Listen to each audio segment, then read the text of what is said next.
negociação uma ciência.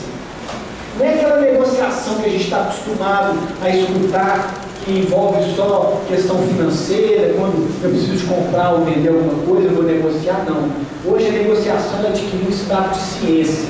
Então os advogados, os promotores, todos os profissionais da área do direito, eles estão buscando esse conhecimento para eles oferecerem para os seus clientes. Né? Então hoje o advogado, ele já pensa, olha, eu estou com um conflito aqui, o cliente apresentou para mim um determinado conflito. Será que é interessante para esse conflito eu negociar, eu buscar uma negociação antes de ajuizar uma ação da justiça?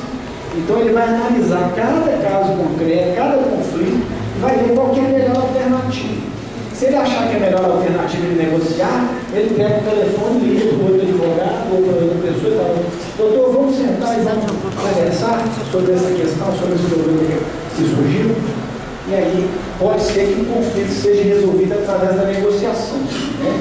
Então o advogado ele tem que aprender essa ciência da negociação, ele tem que aprender a cobrar por esse serviço, como eu vou ser remunerado, qual que vai ser o meu honorário, né? Porque o honorário que ele ganha na justiça, ele ganha de uma determinada forma. E para negociar, ele vai ter que aprender a ser remunerado, né? Como cobrar do meu cliente por esse serviço de negociação, né?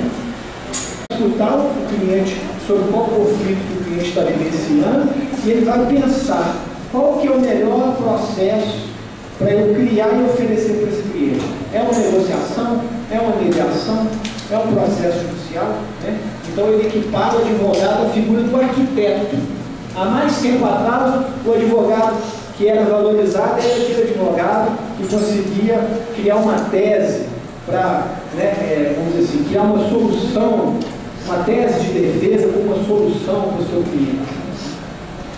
Agora hoje não. Hoje e no futuro vai ser valorizado aquele advogado que conhece todos os meios de resolução existentes e que trata cada conflito que lhe chega de acordo com cada um desses meios. Ele direciona o conflito para cada um desses meios.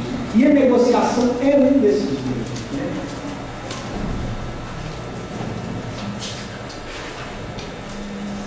A conciliação, que é o mais famoso aqui no Brasil, é a prática de busca de opções de soluções para o conflito com o auxílio de terceiro conciliador, que atua principalmente no sentido de propor soluções para os conflitos e ou aconselhando os envolvidos, inclusive sobre a força de posições legais e ou jurisprudenciais.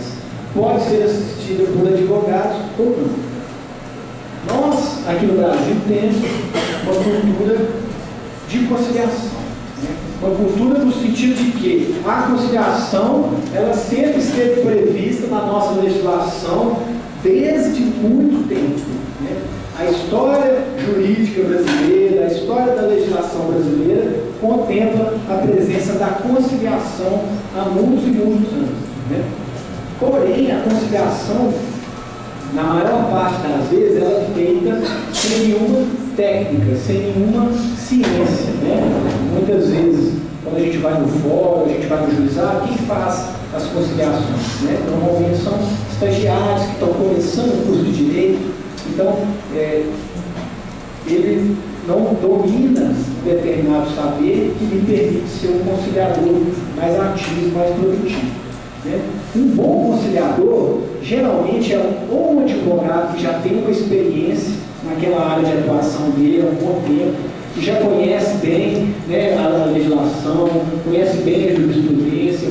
Ele vai ser um bom conciliador. Por quê? Porque ele vai alertar as partes que estão em conflito para a força das posições jurídicas de cada uma delas. Ele vai falar, olha, esse caso seu aqui, pela minha experiência, é bem provável que o tribunal decida dessa maneira. Então, se eu fosse vocês, eu entraria num acordo aqui para, né, nesse sentido aqui, porque possivelmente a posição do juiz vai ser essa. Então, um bom conciliador ele tem que ter essa experiência da prática ali do fórum, da prática forense, né? Ou então o juiz aposentado, o desembargador aposentado, geralmente são excelentes conciliadores, porque eles conhecem mesmo a força da posição jurídica de cada parte que está envolvida no conflito, né? Agora, a conciliação no Brasil ela se desenvolveu muito pouco enquanto ciência. A ciência da conciliação praticamente não existe, né? Qual que é a ciência da conciliação hoje, além dessa de, né, do conciliador ter uma noção da legislação e da jurisprudência? Mais nada. Então, o que está acontecendo? A conciliação está buscando a ciência da negociação e da mediação, que estão bem mais desenvolvidos em termos de ciência, em termos de procedimento, em termos de técnicas, né? Então, isso que está acontecendo. Agora, as nossas leis dos juizados especiais, a Lei 9.099, a Lei do Juizado Especial Federal também, elas foram copiadas de modelos norte-americanos de leis. E lá nos Estados Unidos, essas leis que nós copiamos, lá, elas são usadas para mediação. Então você pega a Lei 9.099, em cada artigo que tem falando da conciliação, na verdade, na lei original americana, estava escrito mediação. Então, os nossos legisladores, né, eles substituíram, onde tinha o termo mediação, eles colocaram o termo conciliação, né? Então, a lei dos juizados especiais, né, que é uma lei que favorece a oralidade, a informalidade, a celeridade, justamente para estimular essa negociação, estimular o acordo entre as partes, ela foi baseada numa lei de mediação dos Estados Unidos.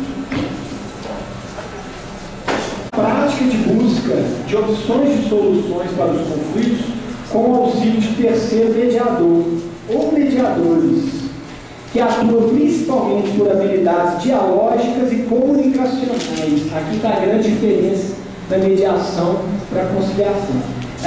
Na mediação, né, as partes podem ser assistidas por advogados ou não, mas a presença dos envolvidos é fundamental. E aqui eu queria falar um pouquinho mais detidamente sobre mediação, porque é o que eu lido mais. A minha experiência profissional ultimamente tem sido com a mediação de conflitos, né? Primeiramente, fazer uma distinção. Enquanto o conciliador ele oferece soluções, ele sugere soluções para os envolvidos no conflito, ele aconselha em relação à lei, ele aconselha em relação à jurisprudência, o mediador ele pode até fazer isso, mas a ênfase da atuação dele, o que caracteriza a atuação do mediador são as suas habilidades dialógicas e comunicacionais. Então, quais são essas habilidades? Para a gente falar bem a grosso modo. Um bom mediador é um mediador que tem uma habilidade de escutatória, vamos dizer assim, né? Tem pessoas que falam oratória, que é aquele advogado que é muito hábil em proferir sustentações orais, em fazer discursos, que chega lá no tribunal e faz uma sustentação, uma oratória brilhante para convencer os magistrados, né? O mediador, ao contrário disso, ele é um exímio escutador.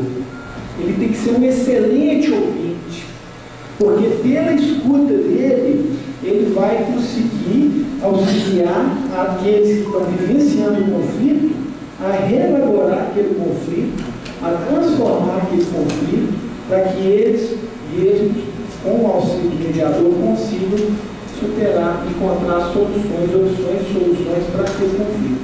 Professor, dialógica ali tem a ver com o quê? O que é dialógica?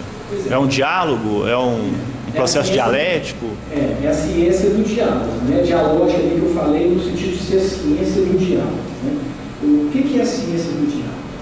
A ciência do diálogo ela é caracterizada principalmente por quatro princípios, ou quatro bases. Quais são elas? Primeiro, essa habilidade de escutar. O mediador ele tem que ser um excelente profissional da escuta. Mas como assim escutar? O importante é eu falar, eu defender meu cliente, eu argumentar, né?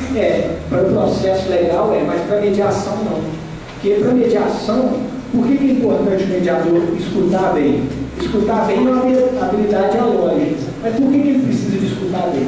Porque quando ele escuta, ele está tentando compreender a percepção de cada envolvido no conflito de acordo com a ótica daquele envolvido. Né? Então ele vai aprofundar naquela percepção através da escuta dele. E o que mais que ele tem que fazer? Ele tem que ser um excelente questionador. Daí seria uma outra habilidade dialógica. Um bom mediador, ele sabe fazer boas perguntas. Porque além dele escutar, ele vai ter que perguntar. Perguntar o quê? Para aprofundar no conhecimento da história daquele conflito. Porque a ajuda, o propósito do mediador, o que é? O mediador é aquele que se coloca no meio, entre pessoas que estão vivenciando o conflito, para ajudar essas pessoas a solucionar esse conflito, sem que necessariamente um terceiro julgue e condene uma, e diga que uma está certa e que outra está errada, que uma deve perder e a outra deve ganhar. O mediador, ele busca, através desse trabalho de estar ao meio, fazer com que ambas ganhem, ambas saiam satisfeitas, ambas saiam com o conflito resolvido de uma maneira satisfatória. E aí ele precisa de escutar bem, ele precisa de perguntar bem, ele precisa de identificar incoerências nas falas, nos discursos de cada envolvido no conflito, porque aí quando ele identifica essas incoerências, ele vai ajudar essas pessoas a reelaborarem a sua conduta perante aquele conflito, e ele vai,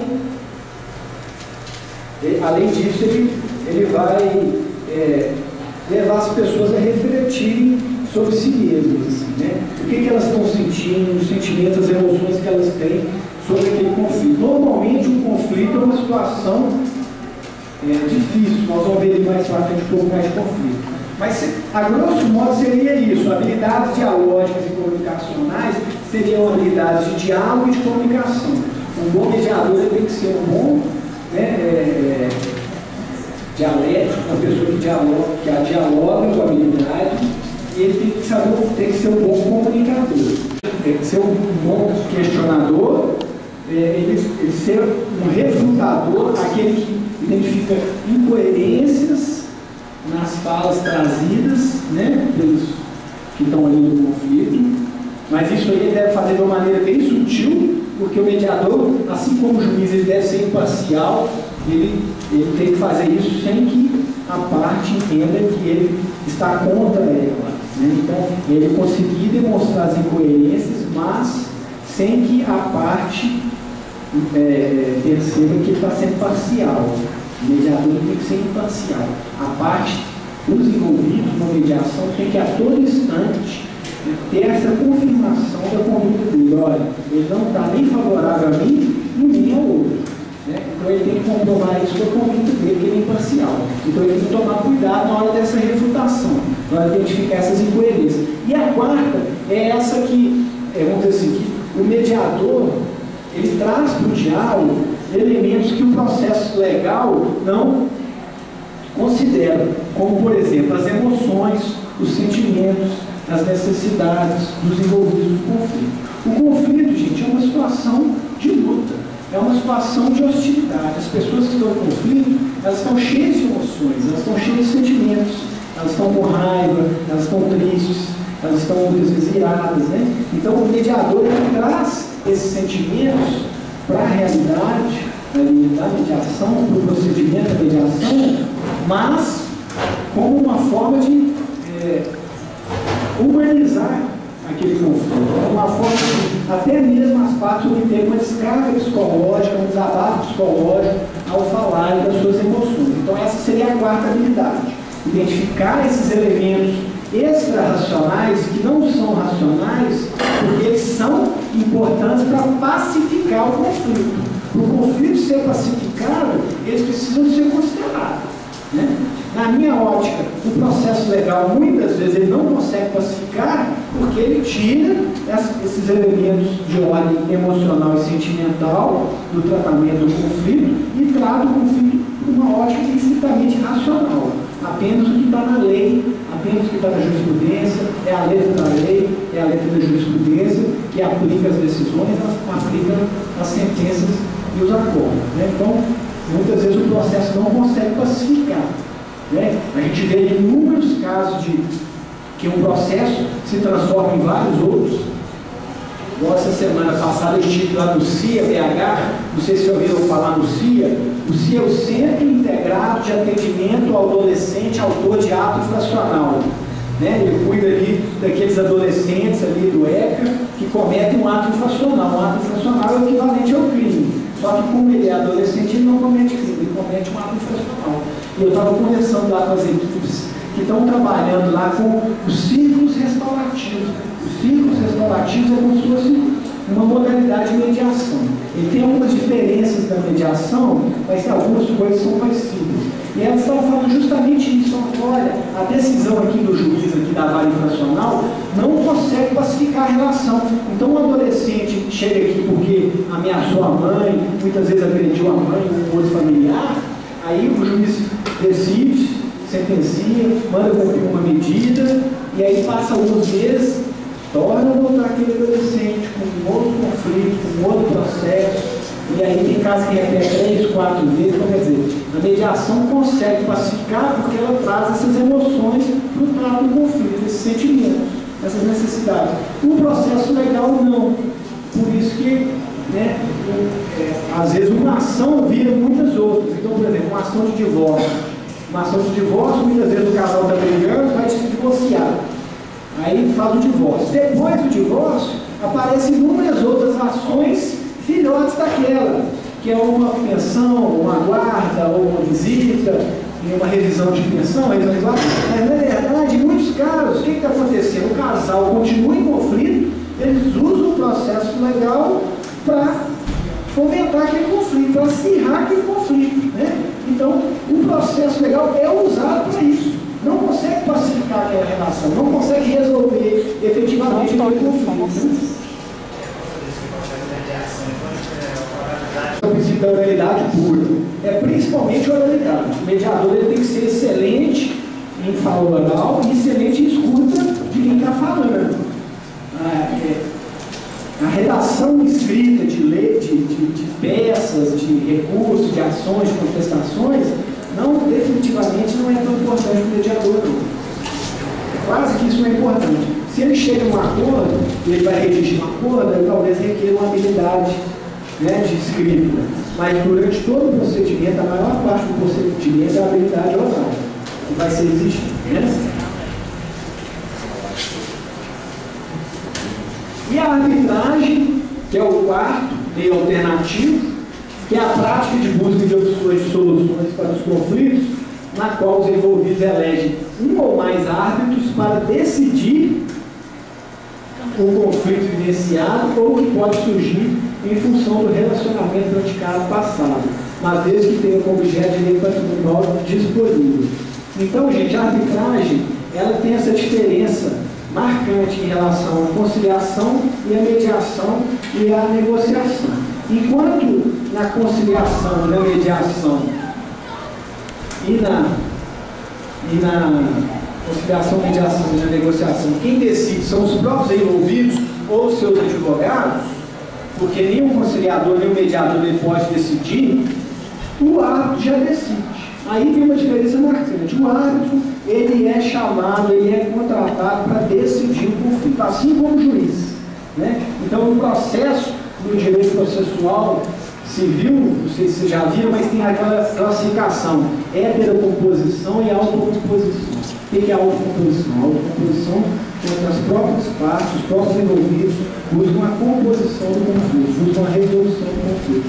Heterocomposição é quando alguém diferente dos próprios envolvidos, um terceiro, no caso, ou o árbitro, aqui no caso o árbitro, ou o juiz, no caso do processo judicial, são chamados para decidir o conflito. Né? E ali, ó, o conflito vivenciado ou que puder surgir em função de relacionamento praticado no passado. Então a arbitragem hoje é muito usada em cláusulas contratuais. Se eu sou um empresário, você é o empresário, nós podemos, no nosso contrato, colocar uma cláusula de arbitragem. Então, se houver algum problema em relação ao cumprimento daquele contrato, aquele conflito que nós estivermos vivenciando vai ser encaminhado por uma câmara arbitral. E aí lá vai ter o procedimento da arbitragem. Ou então, se não existe uma cláusula de arbitragem no contrato que nós celebramos, mesmo assim nós podemos instituir, requerer a arbitragem. Nós podemos, de comum acordo, falar, olha, nosso contrato aqui não prevê arbitragem, não, mas vamos para a arbitragem? Já ouvi falar muito bem da arbitragem, que é mais rápido, tem uns árbitros ali que conhecem a nossa matéria. A arbitragem tem a vantagem que, normalmente, quem é o árbitro, ele é um perito, ele é um expert no assunto. Ou ele é um engenheiro, ou ele é um médico, ou ele é um economista. Então, dependendo do objeto do contrato, é muito melhor que o próprio árbitro seja um especialista do que, de repente, o juiz. Porque o juiz, ele é especialista nas leis, ele conhece a legislação. Mas se a matéria for de engenharia, por exemplo, vai ter que atuar um perito judicial no processo. Então, as empresas têm preferido muito a arbitragem por causa disso. Às vezes elas precisam de agilidade, elas precisam de uma decisão técnica, e aí então eles contratam um árbitro, eles contratam a arbitragem. Dentro da arbitragem é possível haver os outros 3 meios alternativos que nós vimos anteriormente. Pode haver a negociação, pode haver a conciliação e pode haver a mediação. A lei de arbitragem, que é a 9.307, de 96, ela prevê expressamente a possibilidade da conciliação. Mas isso não quer dizer que na conciliação não possam ser empregadas habilidades de mediação e de negociação. Então, durante todo o procedimento, até antes da sentença arbitral, que é a decisão do árbitro, é possível que as partes usem de outros meios para tentar entrar num acordo. Ela tem uma grafia que significa ao mesmo tempo oportunidade e abismo. Ao mesmo tempo. Olha para você ver que sabedoria na língua. Na própria linguagem chinesa, eles têm essa sabedoria, eles contêm essa sabedoria. Porque o conflito em si, ele não é negativo. Nós achamos que é porque, normalmente, nós sofremos uma situação de conflito, Ninguém gosta de estar em conflito aqui, não, Pelo menos a maioria eu acho que não gosta, O conflito causa um desconforto, o conflito causa sentimentos negativos, Por isso que a gente tende a pensar que o conflito é negativo, que o conflito precisa de alguém chegar lá, ou um juiz, ou uma autoridade, e punir o errado, Nós temos essa mentalidade. Só que a teoria do conflito mostra que o conflito em si não é negativo. Que a maneira como eu reajo ao conflito, aí sim pode ser negativo. E a maneira como eu reajo ao conflito pode ser também positiva. Então, por isso que a palavra conflito em chinês ela é sábia, porque ela contém esses 2 significados. Ou abismo, ou oportunidade. É abismo, dependendo da maneira como eu reajo. Se eu reajo negativamente, aí vai ser um abismo mesmo. Vai causar violência, vai causar o rompimento de um relacionamento, ou familiar, ou empresarial, ou entre vizinhos, enfim, qualquer tipo de relacionamento. Ou então, ela pode ser uma oportunidade. O conflito pode ser uma oportunidade de transformar aquela relação, de serem criadas novas normas de convivência em relação àquela relação. Então, num contrato que teve um conflito, se eu dialogo para tentar resolver aquele contrato, eu, juntamente com quem eu contratei, possivelmente poderemos encontrar novas regras para regular o nosso contrato e transformar o conflito. Então, o conflito é uma excelente oportunidade de mudança, de transformação social. Aqui tem alguns exemplos. Há conflitos de diversos tipos. Conflitos intrapessoais, interpessoais, intercoletivos, intercoletivos e internacionais. As características dos participantes do conflito, suas forças, meios de cognição, personalidade, estado emocional e as relações prévias de um com o outro influenciam no modo como o conflito ocorrerá e se resolverá ou não. É conflito interpessoal. O conflito da lei intrapessoal é o conflito da pessoa consigo mesma. Nesse tipo de conflito, quem atua é o psicólogo, o psicopedagogo, não somos nós. Nós precisamos de pelo menos de conflitos que existam pelo menos 2 pessoas, no mínimo 2, mas tem conflitos que existem 3, 4, 5, 10 nações, né? Teve um exemplo num dos livros que eu adoto, que fala de um conflito entre o México e os Estados Unidos. Eles estavam negociando a compra e a venda de, se eu não me engano, eu acho que era petróleo. E os americanos achavam que o único interesse envolvido nessa negociação era o dinheiro. E eles sabiam que os mexicanos não tinham outra opção de compra além da deles. Então eles aumentaram o preço e falaram, eles não têm opção, eles vão ser obrigados a comprar. Ou seja, eles agiram de uma maneira negativa ao conflito. Por quê? Porque, sabe o que os mexicanos fizeram? Na verdade, os Estados Unidos iam comprar o petróleo do México, e aí ele colocou o preço para baixo. Os mexicanos queimaram o petróleo. Os Estados Unidos achou que eles seriam obrigados a vender, porque eles não tinham outra opção. Mas eles ficaram tão mirados com a conduta dos Estados Unidos naquele conflito, naquela negociação, que eles queimaram o petróleo todo, porque eles tinham outras necessidades que não eram a necessidade financeira, né? Então daí é para a gente medir as consequências que um conflito pode atingir, né? Entre 2 senhores idosos, bem velhinhos mesmo, um deles estava acusando o outro de tê-lo agredido fisicamente. Mas assim, eu fiquei com dó, porque eles já estavam muito idosos, e a briga deles era em relação a um bem imóvel, que é a herança da família. E assim, eu falo assim, nossa gente, talvez se esse conflito tivesse se tratado de uma maneira diferente lá na frente, tinha evitado ter virado um crime e estar aqui na justiça criminal, né? Isso é violência. Se é a maneira mais pacífica, mais dialógica, com certeza eu creio que vai ter uma influência para a diminuição dessa violência.